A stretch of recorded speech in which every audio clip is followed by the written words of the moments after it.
पुण्यामध्ये गुंडांना उमेदवारी दिल्यानंतर अजितदादांकडून खरातांचं नाव पुढे करण्यात आलं।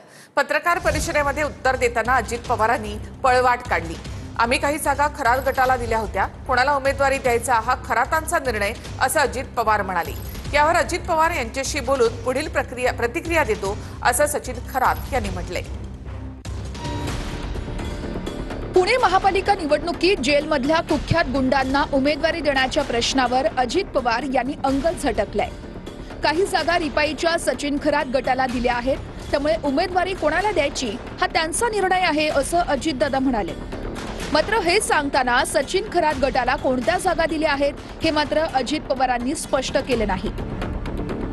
दादा, गुन्हेगारांना उमेदवारी तुम्ही दिली असा आरोप होतोय। खरं तर आमची RPI Republican party of India Sachin Kharat यांच्याबरोबर युती झालेली आहे आणि काही जागा आम्ही त्यांना सोडलेल्या आहेत। आपल्याला सगळ्यांना माझी कामाची पद्धत त्या ठिकाणी माहिती आहे। त्यांनी तिथं त्या जागा कुणाला द्याव्यात, काय द्याव्यात, तिथल्या सहकाऱ्यांना अधिकार दिलेले आहेत। अजित पवारांच्या राष्ट्रवादीनं जेलमध्ये असलेल्या लक्ष्मी आंदेकर आणि सोनाली आंदेकरांना एबी फॉर्म दिलाय।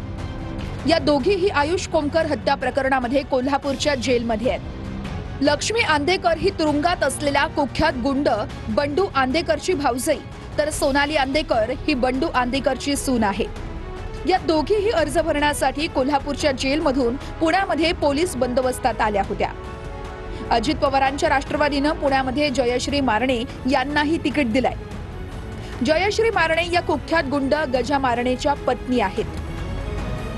त्यामुळे निवडणुका जिंकण्यासाठी अजित पवारांनी पुण्यात गुंडांचा आधार घेतल्याची टीका होऊ लागली आहे। पण यावर अजित पवारांनी थेट उत्तर देणं टाळत सचिन खरात यांच्या रिपाईला मध्ये आणलंय।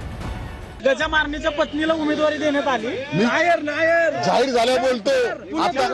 गुन्हेगारांना तुम्ही उमेदवारी दिल्यात, दादांशी मी या विषयावर चर्चा करतो। नक्कीच मी आपल्याशी चर्चा करेल। तुम्ही सगळे माझे मित्र आहात, त्यामुळे मी तुम्हाला सांगू इच्छितो, पहिली दादांबरोबर पहिली गजा मारणे तुम्ही उमेदवारी दिल्यात। खरं तर गुंडांना उमेदवारी देऊन काय साध्य करू? आदरणीय दादांबरोबर चर्चा झाल्यानंतर मी तुमच्याशी सविस्तर बोलेन। लक्ष्मी आंदेकर, सोनाली आंदेकर आणि जयश्री मारणे यांनी उमेदवारी अर्ज भरताना राष्ट्रवादीचा एबी फॉर्म जोडलाय। या तिघीही घड्याळाच्या चिन्हावर लढणार आहेत। तरीही अजितदादा खरात गटाकडे बोट दाखवतायत। मग राष्ट्रवादीचे एबी फॉर्म सचिन खरातांनी वाटले का, असा प्रश्न निर्माण झालाय। गुंडांना उमेदवारी देऊन अजित पवार मूळ प्रश्नांपासून खरातांचं नाव पुढे करून पळवाट काढतायत। माननीय पालकमंत्री बोलतात की या शहरातले गुन्हेगारी संपली पाहिजे, कोयता गँग संपली पाहिजे, आणि दुसऱ्या बाजूला पुण्याच्या पूर्वेपासून पश्चिमेपासून दक्षिणेपर्यंत त्यांची उमेदवाराची यादी पाहिल्यानंतर सरसकट आपल्याला दिसतं की हे कुठल्या तत्वात बसतं हे मला माहीत नाही। नक्कीच मला असं वाटतं की शेवटी राजकारण्यांनी, सत्ताधाऱ्यांनी या शहराच्या कायदा सुव्यवस्था सांभाळण्याची जबाबदारी स्वतः पहिली आमची आहे, आणि त्यामुळे खरं तर कोण कोणाला दिली आहे तुम्ही नीट तपासा। तर पुणे पिंपरीमध्ये भाजप विरोधामध्ये राष्ट्रवादी आणि शिंदेची शिवसेना एकत्र येण्याची शक्यता आहे। उदय सामंतांशी बोलून शिवसेनेसोबत युतीचा निर्णय घेणार, असं अजित पवार म्हणाले। तर पुणे आणि पिंपरी चिंचवडमध्ये अजित पवार नाशिक पॅटर्न राबवण्याची शक्यता आहे। नाशिक नंतर पुणे आणि पिंपरी चिंचवड महापालिकेत अजित पवारांची राष्ट्रवादी आणि शिंदेची शिवसेना एकत्र लढण्याची शक्यता आहे। अजित पवारांनीच याचे संकेत दिलेत।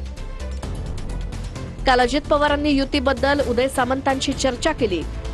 आजही अजित पवार आणि उदय सामंतांची बैठक होणार आहे। या बैठकीत पुणे आणि पिंपरीतल्या युतीबद्दल निर्णय होण्याची शक्यता आहे। तुतारी म्हणजे पवार साहेबांच्या म्हणजे राष्ट्रवादी काँग्रेस बरोबर देखील आम्ही त्याच्यामध्ये बरोबर काही जागा लढवतोय। पुण्यामध्ये आणि पिंपरी चिंचवडमध्ये आम्ही शिंदे साहेबांच्या बरोबर पण चर्चा, म्हणजे शिंदे साहेब पण नाही परंतु उदय सामंत असे काही मान्यवरांच्या बरोबर पण चर्चा केली।